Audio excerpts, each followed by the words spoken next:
सबसे पहले हमने मेटल्स एंड नॉन मेटल्स में फिजिकल प्रॉपर्टीज पढ़ी थी, अगर सबको याद हो, जिसमें हमने देखा था डक्टाइल, मेलिएबल, कोरिजन कौन करता है, और उसमें हमने कुछ एक्सेप्शंस पढ़ी थी, वो तुम सबको याद रखनी है, ठीक है।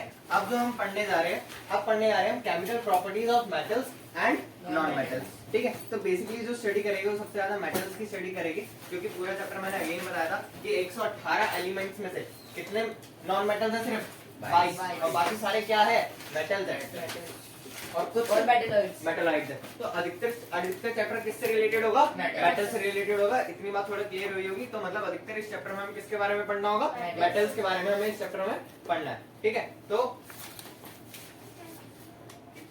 अच्छा देखो, जो पहली प्रॉपर्टी है वो है हमारी वैलेंस इलेक्ट्रॉन। अच्छा देखो, मेटल्स के एंड में जो वैलेंस इलेक्ट्रॉन होते हैं वो मैंने उस दिन भी बताया था, कितने होते हैं, 1 2 3, है ना। ये सारे उसके क्या होते हैं, वैलेंस इलेक्ट्रॉन होते हैं। मतलब एंड के शेल में इससे ज्यादा इलेक्ट्रॉन नहीं हो सकते। फॉर एग्जांपल जैसे एक मेटल है हमारा कौन सा, सोडियम, तो उसके पहले में 2, उसका एटॉमिक नंबर क्या होता है, 11 भैया। तो इधर 8, और ये बाहर वाले में 1,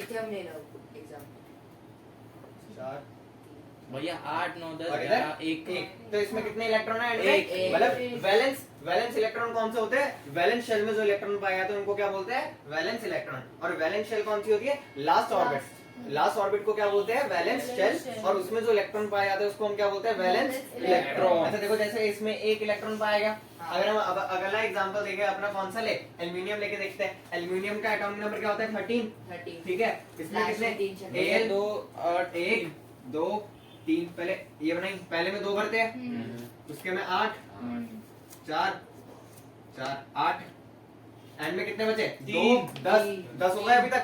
अब कितने बचे, 3 1 2 3। तो इस लास्ट शेल में कितने इलेक्ट्रॉन है, 3 है। तो वो वाली बात आ रही है ना, देखो मेटल्स के जनरली लास्ट शेल में कितने इलेक्ट्रॉन होते हैं, 1 2 3। बात समझ आ रही है, क्या करें। अच्छा देखो, ये वैलेंस इलेक्ट्रॉन किसके हो गए, मेटल्स के। अब नॉन मेटल के जनरली वैलेंस इलेक्ट्रॉन होते हैं 4 5 6 7। इसका अगर मैं एग्जांपल देखूं, तो इसका एग्जांपल में देखा जाए कार्बन, इसका एग्जांपल सबसे बेस्ट है क्या, कार्बन का एटॉमिक नंबर कितना होता है, 6।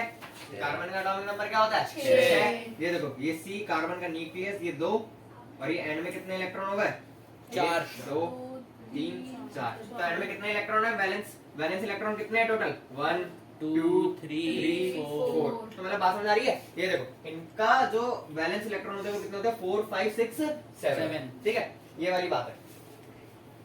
अच्छा, एक इलेक्ट्रॉन, एक और चीज इसमें पढ़ते हैं वैलेंस इलेक्ट्रॉन में, एक इलेक्ट्रॉन को अगर स्टेबल होना है, एक इलेक्ट्रॉन को अगर क्या होना है, स्टेबल होना है, तो मैंने ऑक्टेट रूल पढ़ाया था, 9th क्लास में हमने ऑक्टेट रूल पढ़ा था, वो एक और बार पढ़ लेते हैं। ऑक्टेट रूल क्या कहता है कि वैलेंस शेल में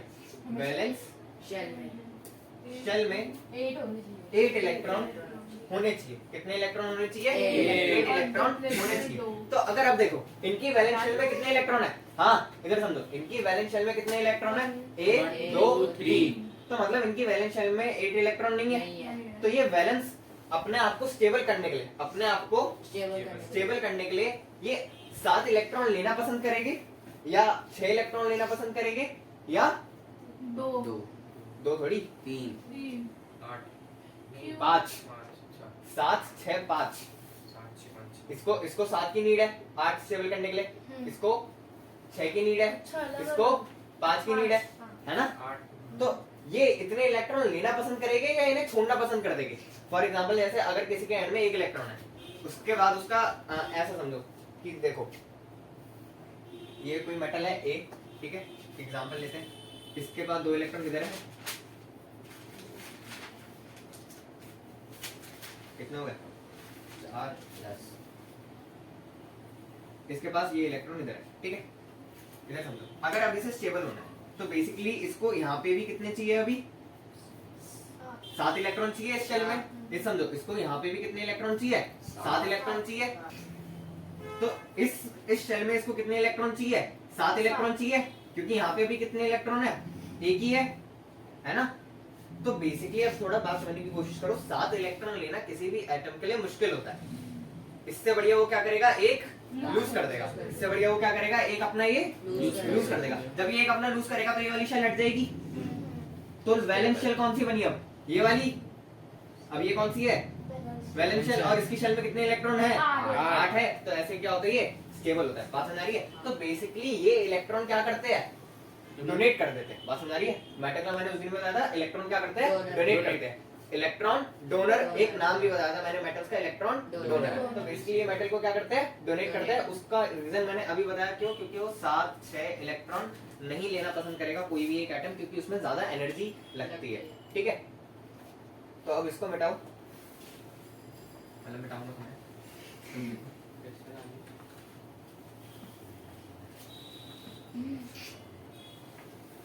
अच्छा, अब अगली केमिकल प्रॉपर्टी देखो।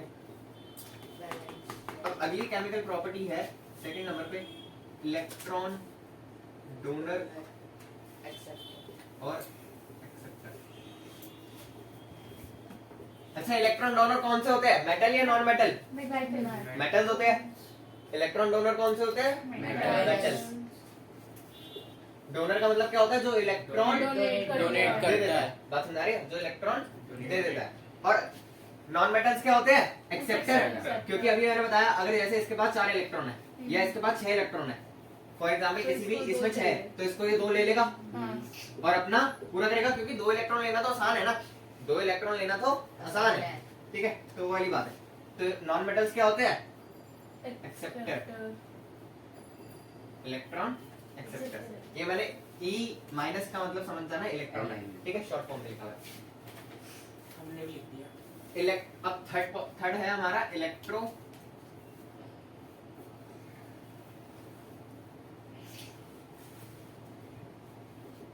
पॉजिटिव और इलेक्ट्रो नेगेटिव। अच्छा देखो, जो थर्ड प्रॉपर्टी हमारी क्या है, इलेक्ट्रो पॉजिटिव और इलेक्ट्रो नेगेटिव। अच्छा, मैंने अभी बताया था, इसको समझने के लिए एक और चीज समझते। देखो, एल्युमिनियम का एटॉमिक नंबर कितना है, 13। ये भी एग्जांपल समझो। नंबर ऑफ इलेक्ट्रॉन किसके इक्वल होता है, नंबर ऑफ प्रोटॉन के। तो मतलब इसके पास 13 इलेक्ट्रॉन हो गए और 13 प्रोटॉन हो गए। लेकिन ये अभी स्टेबल नहीं है। स्टेबल होने के लिए ये अपने 3 इलेक्ट्रॉन क्या करेगा, लूज करेगा। तो इसके पास कितने इलेक्ट्रॉन बचेंगे, 10 इलेक्ट्रॉन बचेंगे। और इसके पास 13 प्रोटॉन तो ऐसे ही रहेंगे। तो बताओ किसका चार्ज ज्यादा है, पॉजिटिव का या नेगेटिव का? तो इलेक्ट्रॉन मेटल क्या होते हैं जनरली, इलेक्ट्रो पॉजिटिव। बात समझ आई है इसका रीजन? ये किसको समझ में आ गया, हाथ खड़ा करना। अच्छा देखो, एक और एग्जांपल देखो, एक और एग्जांपल लिखते हैं इसका, सोडियम। सोडियम का एटॉमिक नंबर कितना होता है, 11। अब इसमें नंबर ऑफ इलेक्ट्रॉन किसके इक्वल होता है, नंबर ऑफ प्रोटॉन के। अच्छा, नंबर ऑफ इलेक्ट्रॉन कितने हैं, 11, और नंबर ऑफ प्रोटॉन भी कितने हैं, 11। अब इसे स्टेबल होने के लिए, अपना एक इलेक्ट्रॉन लूज करेगा, क्योंकि 2, 8, 1 इसकी कॉन्फ़िगरेशन क्या होती है, 2, 8, 1। पहले शेल में 2 भरेगा, दूसरे शेल में 8, तीसरे शेल में 1। तो 1 को तो ये हटाएगा, 1 को लूज करेगा। तो बेसिकली एक इलेक्ट्रॉन लूज करने के बाद इसमें कितने बचे, 10 इलेक्ट्रॉन, और प्रोटॉन कितने बचे, 11। तो किसका चार्ज ज्यादा है, प्रोटॉन का या प्रोटॉन क्या है हमारा, पॉजिटिव। तो बेसिकली इलेक्ट्रॉन क्या होते हैं जनरली, इलेक्ट्रो पॉजिटिव। बात समझ है? नॉन मेटल में ऑक्सीजन अच्छा देखो, ये क्या होते हैं, इलेक्ट्रो पॉजिटिव और ये क्या होते हैं, इलेक्ट्रो नेगेटिव। मैं शॉर्ट फॉर्म में लिख रहा हूँ, तुम पूरा ही लिखना। फोर्थ है हमारा ऑक्साइड टाइप।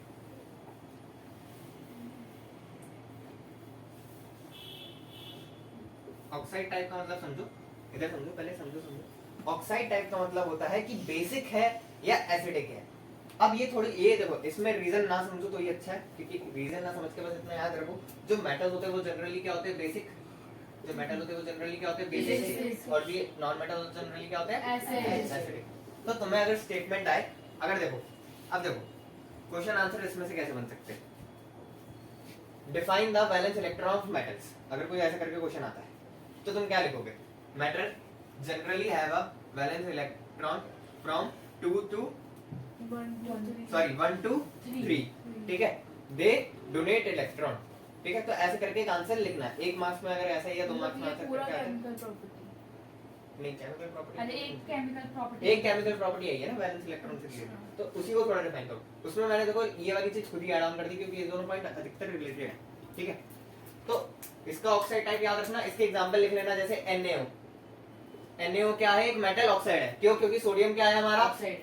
मेटल, और ये क्या है हमारा? ऑक्सीजन। तो इसको क्या बोलेंगे? Metal oxide. ठीक है, जैसे KO। KO क्या है हमारा? Potassium oxide. Potassium oxide. तो बेसिकली देखो, ये वैसे अगर बैलेंस करूँ तो मैं इसको K3O बोलूंगा। ठीक है, काम के बाद वैलेंसी वो और एसिड में HCl। जैसे CaO, कैल्शियम भी क्या होता है हमारा? एक मेटल होता है। तो ठीक है, ये इसके क्या है? कुछ एग्जांपल है। इसके कुछ एग्जांपल अगर मैं लिखूं, CO2 carbon dioxide. Carbon dioxide क्या होता है? अच्छा, कार्बन मैंने अभी बताया क्या होता है? मेटल होता है। कार्बन को ऑक्सीजन से रिएक्ट करा दो तो क्या होगा? Carbon dioxide. ये क्या होती है? एसिडिक होती है। जब तो कहते हैं ऑक्सीजन पैदा करो, लेकिन नहीं, हम क्या छोड़ते हैं? Carbon dioxide. हाँ बिल्कुल SO, sulphur dioxide, NO, nitrogen dioxide. अच्छा देखो, हाँ इधर समझो, इधर देखो, इधर देखो, इधर एक चीज समझने की है, ये एसिडिक है, ये बेसिक है। इसके मैंने एग्जांपल लिखा है। इसको क्या पढ़ते हैं? इसको कोई पढ़ के बताओ। CO2 हाँ, कार्बन डाइऑक्साइड। इसको सोडियम डाइऑक्साइड नहीं।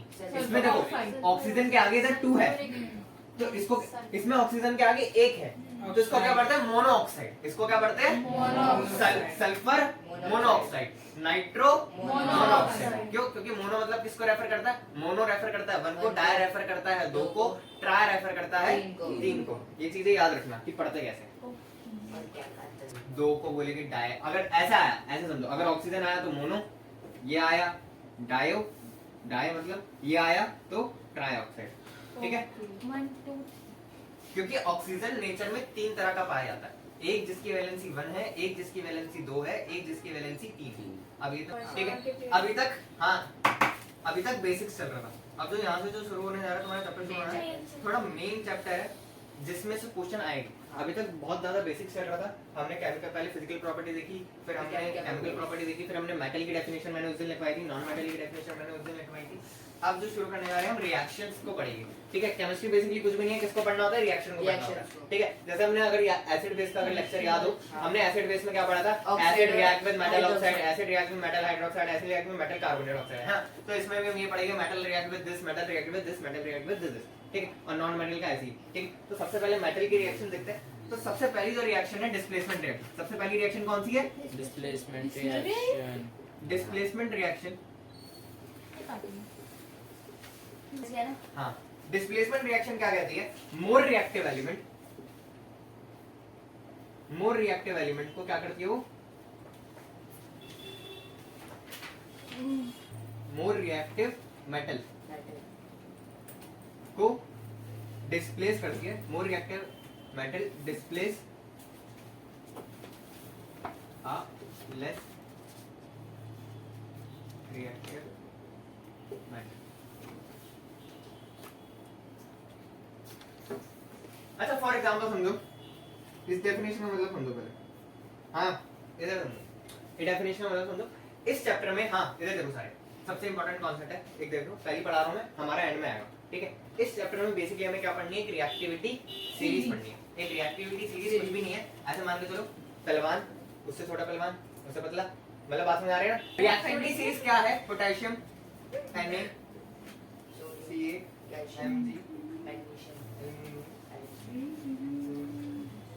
Na CaMg क्या है? मतलब ये समझो, ये अभी बहुत आधी बनाई है मैंने, आधी की भी आधी। बेसिकली देखो, ये एक रिएक्टिविटी सीरीज है, इसे अभी हम पढ़ेंगे। रिएक्टिविटी सीरीज मतलब क्या है? ये मोस्ट रिएक्टिव एलिमेंट है, ये उससे कम, ये उससे कम, ये उससे कम, ये उससे कम, ये उससे कम, ये उससे कम। बात समझ आ रही है? ठीक है, तो ये रिएक्टिविटी सीरीज मतलब क्या है? रिएक्टिविटी ऐसे क्या होती है? डिक्रीज होती है। रिएक्टिविटी ऐसे क्या होती है? डिक्रीज होती है। मतलब ये मोस्ट रिएक्टिव एलिमेंट है। पोटेशियम क्या है? Most reactive. उससे नीचे कौन? मतलब ये दोनों तो लगा लो हाईली रिएक्टिव एलिमेंट है। ठीक है, मतलब उससे नीचे क्या है? रिएक्टिविटी, जो रिएक्टिविटी पावर है वो क्या हो रही है? कम हो रही है नीचे जाते जाते, और ऊपर जाते जाते रिएक्टिविटी पावर बढ़ रही है। तो वो वाली बात समझने की है। अब देखो जरा, अच्छा देखो, डिस्प्लेसमेंट रिएक्शन क्या है? मोर रिएक्टिव एलिमेंट डिस्प्लेस, मतलब क्या है? More reactive element metal displace are less reactive. मतलब इसका मतलब क्या है? फॉर एग्जांपल समझो, देखो ZnFeSO4 gives क्या देता है? Zn SO4 अच्छा देखो इधर समझो सारे समझो। अच्छा देखो बेसिकली ये क्या था मेटल है और ये भी क्या है मेटल सोल्यूशन है। ये क्या है मेटल सोल्यूशन है। बात समझने की कोशिश करो। ये बेसिकली मेटल सोल्यूशन क्या लो या सॉल्ट सोल्यूशन बोल दो कुछ भी बोल लो कोई दिक्कत नहीं है। सॉल्ट सोल्यूशन और ये क्या है हमारा मेटल ठीक है। अब बात समझने की कोशिश करो। जिंक जो होता है जो जिंक होता है वो आयरन से ज्यादा रिएक्टिव होता है। ये आगे भी आएगा जैसे ये रहा ना देखो Zn पहले लिखा हुआ है Fe नीचे लिखा हुआ है Zn पहले लिखा हुआ है Fe नीचे लिखा हुआ है। तो जिंक क्या करेगा डिस्प्लेस कर देगा किसको आयरन को और क्या फॉर्म करेगा ZnSO4 और Fe को अलग कर देगा। वही मैंने बोला मोर रिएक्टिव एलिमेंट किसको डिस्प्लेस कर देता है लेस रिएक्टिव। इधर Zn पहले था Fe नीचे था तो Zn ने किसको डिस्प्लेस कर दिया Fe को डिस्प्लेस करा। मतलब बात समझ आ रही है। बाकी ये S4 जो है ये क्या है गर्लफ्रेंड हमारी इशू लड़की। ये जो S4 है ये क्या हमारी लड़की। इशू के सब बोलो। ये S4 है क्या हमारी लड़की। इसका ये क्या है अंशिल लड़का। ये क्या है उत्तर दे दियो। अच्छा एग्जांपल बना लगा ना। इसका ये क्या है लड़का और ये क्या है इसके बच्चे। पापा। अरे पापा भैया क्या भैया यार थोड़ा तेज बोल अच्छे से बोल दो। समझ आ रही भैया अब वो मैंने मैंने भी समझो ना। अच्छा देखो ये दोनों साथ में थे नहीं पापा आए आजा पापा बेटी को ले ले गए और लड़के को छोड़ गए। समझ आई है। अरे भैया यार अच्छा अब देखो reaction of metal with water में सबसे पहले हम मेटल को किससे रिएक्ट कराते हैं वाटर से। तो क्या बनता है मेटल ऑक्साइड बनता है और हाइड्रोजन गैस इवॉल्व होती है। हाइड्रोजन गैस रिलीज होती है ठीक है। अच्छा अब देखो बेसिकली इन द एंड जब मेटल ऑक्साइड ये तो पानी है पानी में मेटल डाला एम लिख दो ठीक है। पानी में मेटल डाला तो बेसिकली क्या बना मेटल ऑक्साइड। अभी भी ये किसमें है पानी में ही है ना तो मेटल ऑक्साइड और रिएक्ट कर रहा होगा किससे पानी से। ये मतलब उसके आगे की रिएक्शन है। ये बात समझ आ रही है। ये उसके आगे की रिएक्शन मेटल ऑक्साइड है तो अभी भी पानी में ऐसा समझ के रखो मेटल रिएक्ट करा वाटर से। मेटल जब हमने पानी में डाला तो बेसिकली क्या बना मेटल ऑक्साइड बना। अभी भी वो जो मेटल ऑक्साइड जो बना है वो किसमें है पानी में है। वो किसमें है पानी में है। अच्छा देखो जो बेसिकली अब जो मेटल ऑक्साइड जो फॉर्म हुआ है वो आगे भी वाटर से रिएक्ट करेगा। वो आगे भी जब वाटर से रिएक्ट करेगा तो क्या बनाएगा मेटल हाइड्रोजन। वो क्या बनाएगा मेटल हाइड्रोजन। तो इन दी एंड बेसिकली इन दोनों को मिला के इन दी एंड हमारा बना क्या है मेटल ऑक्साइड को जब वाटर से रिएक्ट कराया गया तो क्या बन रहा है मेटल हाइड्रोजन और हाइड्रोजन गैस भी तो हमें मिल ही रही है ना। एक अब मेटल देखो सबसे पहले देखो अब इसमें हम रिएक्शन किसके साथ करा रहे हैं मेटल की वाटर के साथ। देखो कुछ भी नहीं है पहले रिएक्शन में मैंने क्या लिखा हुआ है मेटल को वाटर के साथ रिएक्ट कराया क्या बना मेटल ऑक्साइड और हाइड्रोजन गैस इवॉल्व हुई है ठीक है। अब देखो मेटल ऑक्साइड अब बेसिकली मेटल ऑक्साइड वाटर में ही रहा तो बेसिकली मेटल ऑक्साइड वाटर से और रिएक्ट हुआ। ये बेसिकली मेटल वाटर में बनके मेटल ऑक्साइड बन गया। अब मेटल ऑक्साइड जब वाटर में रहा तो मेटल ऑक्साइड वाटर में ही था। मेटल ऑक्साइड वाटर से और रिएक्ट होकर क्या बना रहा है मेटल हाइड्रोजन। बात समझ आ रही है मेटल हाइड्रोजन। अब basically in the and in दोनों को कंबाइन करके हमने एक रिएक्शन लिखी है। वो कौन सी रिएक्शन लिखी है क्या कि जब मेटल ऑक्साइड तो हमने वाटर से रिएक्ट कराया गया तो मेटल हाइड्रोक्साइड मिला और हाइड्रोजन मिला। बात समझ आ रही है। मतलब इतनी बात समझने की ये तीनों रिएक्शन याद करो कि मेटल को जब वाटर से ये दोनों तो सेम ही है। ये दोनों तो बेसिकली फर्दर पार्ट है उसका। बात समझ आ रही है। ये दोनों जब मेटल ऑक्साइड बना तो मेटल ऑक्साइड पानी में था तो मेटल ऑक्साइड को जब पानी से रिएक्ट कराया तो मेटल हाइड्रोजन बना ठीक है। अब मेटल ऑक्साइड ये वाली लाइन करो और ये वाली लाइन कर लो और तीनों लिख लो बेसिकली ठीक है। अभी इसका एग्जांपल देखिए आगे। बेसिकली ये देखो अगर देखा है ये स्टेप 1 है हमारा ये स्टेप 1 है और ये वाला रिएक्शन कौन सा है स्टेप 2। अब किस किस को समझ में आ गया हाथ खड़ा करना ठीक। अब बेसिकली ये क्या पढ़ रहे हैं रिएक्टिविटी ऑफ मेटल। मैंने अभी थोड़ी देर पहले बताया था हमें इस चैप्टर में क्या पढ़नी है रिएक्टिविटी सीरीज पढ़नी है। ये है पूरी की पूरी आपकी रिएक्टिविटी सीरीज। बेसिकली देखो ये जो ऊपर की जो 3 मेटल है ये सबसे ज्यादा रिएक्टिव है। ये सबसे ज्यादा रिएक्टिव है ठीक है। जो बीच वाले मेटल हो गए वो मान के चलो क्या रिएक्टिव हो गए मॉडरेट रिएक्टिव हो गए मतलब थोड़ा बीच का ठीक है। और ये जो नीचे वाले है ये लेस रिएक्टिव है ठीक है। ये रिएक्टिविटी सीरीज बेसिकली आपको क्या करनी है याद करनी है वर्ड टू वर्ड। क्यों क्योंकि अगर आपको रिएक्शन आएगी ऐसे करके कि ये मेटल डिस्प्लेस हो रहा है या नहीं हो रहा। फॉर एग्जांपल अगर ये दो Fe पहले आ गया, Pb सॉल्ट सॉल्यूशन में आ गया, तो तुम्हें Pb को डिस्प्लेस करना होगा किससे? Fe से। तो ये तुम्हें पूरी लाइन से याद रखनी होगी कि पहले कौन सा आ रहा है, दूसरा कौन सा आ रहा है, ठीक है? हाँ। हाँ। भैया इसे कुछ याद करने की आई थिंक ऐसे ट्रिक थी। हाँ, सेटअप याद करने की ट्रिक देख लो। कटरीना नहीं भैया नहीं, कटरीना नहीं। आलिया। अच्छा मैं बढ़ा रहा हूँ, देखो। वो अलग है, वो अलग है। अरे छोड़ो, कटरीना ने कार मांगी, ऑल्टो, जेन, फरारी, मिली कुछ फिर भी क्यों मिली? क्यों क्या सी है वो? फिर भी क्यों फिर भी पी से, फिर भी क्यों को क्यों पढ़ो, सी यू क्यों मिली, ये मरकरी वाला, एच जी को मरकरी, सिल्वर, ऑडी। एक और दोबारा समझ लो। कटरीना ने, ऐसा समझ लो, कटरीना ने कार मांगी, ऑल्टो, जेन, फरारी, फिर भी क्यों मिली सिल्वर, एच जी मतलब सिल्वर, ऑडी। तो सब मिली है ऑडी। कटरीना ने कार मांगी, ऑल्टो, जेन, फरारी, फिर भी क्यों मिली सिल्वर, ऑडी। ऐसे एक बार लिख के देखते हैं, ठीक है? अरे भैया अच्छा देखो, कटरीना भैया मेरे को सीए, मांगी एमजी, एमजी, फिर भी ऑल्टो, पीबी, अरे फिर भी कटरीना ने कार मांगी, फिर भी क्यों क्यों, सीयू क्यों मिली, एचजी क्यों मिली? एचडी क्यों मिली ऑल्टो, ऑल्टो, जैन, फरारी। क्यों फरारी और नहीं क्यों मिली ऑल्टो? क्यों मिली ऑल्टो जैन फरारी? यही था। कटरीना ने मांगी ऑल्टो देन फरारी, फरारी हाँ, क्या? कटरीना ने मांगी, ऑल्टो जैन फरारी, कटरीना ने मांगी, ऑल्टो जैन फरारी, फरारी, फिर भी उसे फिर भी क्यों मिली से क्या आता है, एच जी, क्योंकि एच जी क्या होता है, मरकरी। क्यों मिली सिल्वर यानी सिल्वर ऑडी, ऑडी यानी एयू।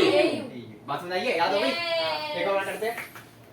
कटरीना ने अच्छा देखो, जो नेक्स्ट टॉपिक है बेसिकली, देखो इसमें हम रिएक्शन पढ़ रहे हैं किसकी, reaction of sodium and potassium, किसके साथ, वाटर के साथ, ठीक है? तो बेसिकली जो रिएक्टिविटी सीरीज है, ये जो रिएक्टिविटी सीरीज है ना, इस पूरे की हम रिएक्शन किसके साथ करा रहे हैं, वाटर के साथ करा रहे हैं। तो जरा देखो, सबसे पहले कौन है नंबर पे, पोटेशियम और सोडियम, जो कि हाईली रिएक्टिव मेटल है, जो कि हाईली रिएक्टिव मेटल है। देखो ना, सबसे पहले प्लेस करेंगे फर्स्ट एंड सेकंड, है ना? ये हाईली रिएक्टिव मेटल है। देखो पोटेशियम को जब किससे रिएक्ट कराया गया, वाटर से रिएक्ट कराया गया, तो क्या बना, पोटेशियम हाइड्रोक्साइड और हाइड्रोजन गैस निकली, और ये क्या निकली, हीट एनर्जी। अच्छा देखो, इस रिएक्शन के बारे में सुन लो, ये मैं लिखवा नहीं रहा, इस रिएक्शन के बारे में सुन लो। जब ये रिएक्शन हो रही होती है ना, जब ये रिएक्शन हो रही होती है, जब ये जो इसमें इतनी हीट एनर्जी निकलती है कि हाइड्रोजन कंबस्ट कर जाता है हीट एनर्जी के साथ। बात समझ आ रही है? अच्छा तुम्हें पता होगा कंबंशन गैस कौन कौन सी होती है, हाइड्रोजन होती है, कार्बन होती है ना? तो ये दोनों गैस कंबंश करके मतलब एक फायर फॉर्म करते हैं, मतलब बात समझ आ रही है, आग लगा देते हैं गैस, ठीक है? आग लगा दी इन दोनों गैसों ने, ठीक है? क्या लगा दी इन दोनों गैसों ने, हैशटैग आग लगा दी। भैया कहाँ लगा दी? हाँ देखो, अब बेसिकली ये दोनों रिएक्शन क्या थी, हाईली रिएक्टिव थी। इन दोनों ने क्या फॉर्म करा, इन दोनों रिएक्शन में फायर हुआ, इन दोनों रिएक्शन में क्या हुआ, फायर। और ये रिएक्शन विग्रेसली रिएक्ट करी, मतलब ये रिएक्शन कहती थी विग्रेस, मतलब एकदम ही हो गई, इसे जरूरत नहीं पड़ी, मतलब ये लगा लो अभी डाला, अभी पोटेशियम को वाटर के साथ मिक्स कराया और विग्रेसली रिएक्ट कर गया। क्या है ये, विग्रेसली रिएक्टिव है ये, ठीक है? बात समझ आ रही है? और इसमें क्या फॉर्म हुआ, हीट एनर्जी बहुत ज्यादा निकली है, हीट एनर्जी बहुत ज्यादा निकली है, ठीक है? बात समझ आ रही है? अब बात करते हैं किसकी, कैल्शियम की। कैल्शियम की अगर मैं बात करूं, जब कैल्शियम को मैंने वाटर से रिएक्ट कराया, कैल्शियम को मैंने किससे रिएक्ट कराया, वाटर, तो क्या बना, कैल्शियम हाइड्रोक्साइड और हाइड्रोजन गैस निकली। लेकिन calcium with water is less वॉलेंट। Less वॉलेंट मतलब ज्यादा उसने तूफानी नहीं करा। वॉलेंट क्या होता है, तो ये सुना ना, साइलेंट होता वरना मैं वॉलेंट हो जाऊंगा, तो वाली बात, वॉलेंट वो वाला है, ठीक है? मतलब इतना वॉलेंट नहीं था, ये भी वॉलेंट था लेकिन इतना वॉलेंट नहीं था। क्यों? जो हीट एनर्जी निकली, इसमें भी हीट इवॉल्व हुई है, लेकिन वो इतनी सफिशिएंट नहीं थी कि वो हाइड्रोजन के साथ मिलके क्या बनाए, आग बना दे। हाइड्रोजन के साथ मिलके क्या बनाए, आग। जो ऊपर वाली दो रिएक्शन जो हमने पढ़ी, वो इतनी रिएक्टिव थी और इतनी हीट निकली कि वो हाइड्रोजन के साथ हैशटैग आग बना दी। दूसरी रिएक्शन थी पोटेशियम और सोडियम वाली, ये इतने वॉयलेंट रिएक्शन थी, ये विग्रेसली रिएक्टिव हो या वॉयलेंट रिएक्शन, ये क्या थी हमारी, वॉयलेंट रिएक्शन थी, ठीक है? ये भी वॉयलेंट थी लेकिन लेस लेस थी, ठीक है। अच्छा अब देखो इसमें इतनी हीट निकली कि हाइड्रोजन के साथ मिलके उन्होंने क्या बना दी, आग लगा दी। ये भी लिखे हुए हैं hashtag डाल। टॉपिक में रिपीट कर रहा हूँ। ये टॉपिक किस किस को समझ में आ गया, हाथ खड़ा करना। ये टॉपिक जिसको समझ में आ गया हाथ खड़ा करो। सबका इजी टॉपिक है, कुछ भी नहीं है कि सोडियम और पोटेशियम हाईली रिएक्टिव है, तो उसमें हीट एनर्जी ज्यादा निकली और हाइड्रोजन के साथ क्या लगा दी उन्होंने, आग लगा दी। ठीक है। तो ये विग्रेसली रिएक्टिव थी और चाहे रिएक्टिव बस्ती थी, ठीक है। में। जब हमने कैल्शियम को देखा, जब कैल्शियम वाटर से रिएक्ट करता है तो कैल्शियम हाइड्रोक्साइड और हाइड्रोजन फॉर्म होता है, लेकिन जो कैल्शियम होता है वो हमारा लेस वायलेंट होता है और जो हीट निकलती है वो इतनी सफिशिएंट, ये H क्या है, सफिशिएंट, ठीक है। इतनी सफिशिएंट नहीं होती कि वो फायर को कैच करे, ठीक है। तो ये वाली रिएक्शन थी, इसको पूरे को लिख लेना। ऑनलाइन वाले बच्चों स्क्रीनशॉट ले लो। 1 2 3 बेसिकली कल मैंने क्या पढ़ाया था, कल मैंने पढ़ाया था कि पोटेशियम की रिएक्शन बताई थी, किससे करी है मैंने, वाटर से करी थी। तो क्या बनता है, वो ज्यादा हैशटैग आग लगा दी थी, ठीक है, याद आ रहा है, ठीक है। और कल सोडियम की रिएक्शन बताई थी और एक कैल्शियम की रिएक्शन बताई थी। कैल्शियम में मैंने ये बताया था कि वो लेस वायलेंट होता है, इतना हीट कैच नहीं करता, ठीक है, क्योंकि उसको लेस वायलेंट होती है तो वो इतनी फायर कैच नहीं करता। ये बताया था, ये कल का रिकैप है। अब इसके आगे से शुरू हो रहा है, ठीक है। अच्छा देखो, अब बेसिकली देखो, हमने कल रिएक्टिविटी सीरीज पढ़ी थी। कैटरीना ने कार मांगी ऑल्टो ज़ेन फरारी, फिर भी क्यों मिली सिल्वर ऑडी, ठीक है। तो ये देखते हैं, कैटरीना ने, एक बार रिवाइज करते हैं। कैटरीना ने कैल्शियम क्या आएगा, कैटरीना ने कार मांगी कैटरीना ने एमजी। कैटरीना ने कैटरीना कार मांगी Alto, Alto L Z Ferrari, FE, फिर भी पीबी क्यों मिली, मिली को देखो, मिली HG, क्योंकि मरकरी होता है, एचजी। क्यों मिली सिल्वर, सिल्वर यानी एजी, ऑडी यानी एयू, ठीक है। अच्छा अब देखो जरा, अच्छा बेसिकली अब देखो, कल मैंने रिएक्शन कराई थी पोटेशियम की, हाँ इधर सुन दो। कल मैंने रिएक्शन कराई थी किसकी, पोटेशियम की, सोडियम की, कैल्शियम की। अच्छा ये देखो, ये जो मैग्नीशियम लोग होते हैं ना, ये मैग्नीशियम देखो, हमने सिर्फ किससे रिएक्ट कराई थी इन सबका, वाटर से, ठीक है। अब वाटर क्या था, कोल्ड था, वाटर क्या था, कोल्ड था।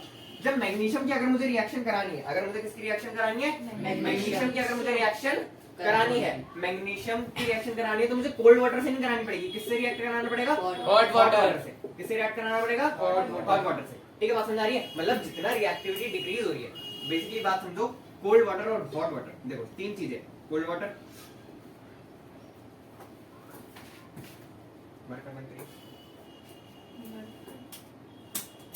देखो तीन चीजें, कोल्ड वाटर, हॉट वाटर और स्टीम। क्या है, स्टीम।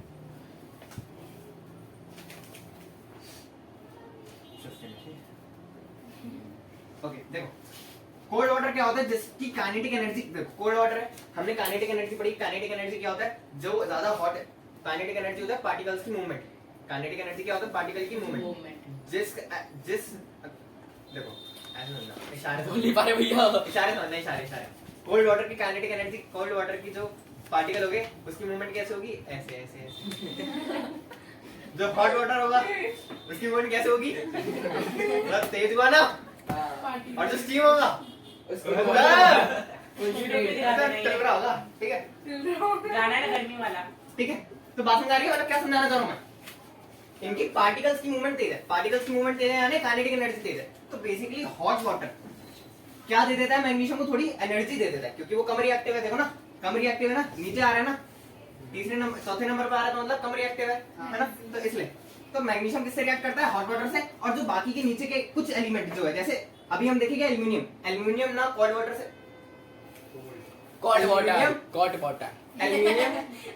एल्यूमिनियम ना कोल्ड वाटर से रिएक्ट कर रहा, ना हॉट वाटर से रिएक्ट कर रहा है। एल्यूमिनियम किससे रिएक्ट करता है, स्टीम से, ठीक है। अभी देखिए,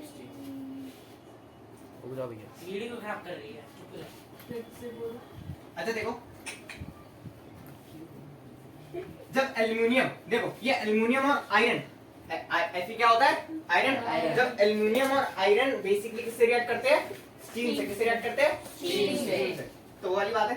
अब देखो जरा, एल्यूमिनियम को मैंने किससे रिएक्ट कराया, वाटर से, H2O, तो क्या बनता है मेरा बताओ जरा क्या बनेगा? Al Al2O3 aluminium oxide. और क्या बनेगा? हाइड्रोजन गैस निकलेगी। क्या निकलेगी? Hydrogen gas. ठीक है, अब जरा ये बात समझने की है, ये बात याद रखना। लेकिन ये जो वाटर है, ये वाटर नहीं है, ये क्या है?